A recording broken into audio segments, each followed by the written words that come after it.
बेटा तुम्हें याद है तुम्हारी और सोनिया की रुखसती के वक्त मैंने क्या कहा था? और खास तौर पे जब उन्हें अच्छे से पता है कि वो एक सॉफ्ट टारगेट है। फुप्पो ने बहुत ज्यादतियां की हैं उनके साथ यार। इसका ये मतलब है कि वो दानिया से बदले लेंगी।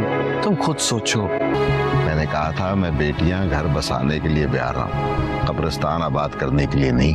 अरे वो लड़की कभी अपने हक के लिए नहीं बोली और तुम्हें लगता है कि वो ये जुल्म सितम जो उसके साथ हो रहा है उसका मुकाबला कर पाएगी? क्या ये सरासर ज्यादती नहीं है? ऐसा लगता है कि तुम अभी किसी कब्र से उठकर आ। दानिया की तबीयत का सुनकर उसके वालिद साहब काफ़ी ज़्यादा परेशान हो जाते हैं और फौरन ही अपने बेटे मुराद से कहते हैं कि मैं अभी उससे मिलने के लिए जाना चाहता हूँ।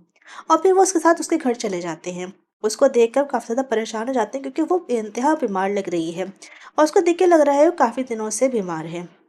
तो वो उसको देख के कहते हैं कि बेटा तुम वैसे क्या हो गया, तुम तो बरसों की बीमार लग रही हो। फिर वो उससे दोबारा कहते हैं कि मैंने तुम दोनों बहनों को जब रुखसत किया था तो मैंने साफ साफ कहा था कि मैं बेटियां ब्याह रहा हूँ घर आबाद करने के लिए, कोई कब्रिस्तान आबाद करने के लिए नहीं। ये बात सुनकर उसके सास ससुर काफ़ी ज़्यादा परेशान और शर्मिंदा भी हो जाते हैं क्योंकि उनके घर में ही उस बच्ची की ये हालत है। दूसरी जानिब मुराद जो है वो वलीद से ये बात कह रहा है कि उसको क्या हुआ है, दाने को वैसे तबीयत ख़राब क्यों हो गई।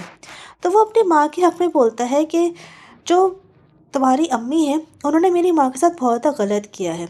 तो वो उससे कहता है कि इसका क्या मतलब है, क्या इसका बदला वो मेरी बहन से लेंगी? वो तो बहुत सॉफ्ट टारगेट है, उसने तो कभी अपने हक के लिए कुछ नहीं बोला, तो वो इस सारी सिचुएशन को किस तरह से हैंडल करेगी।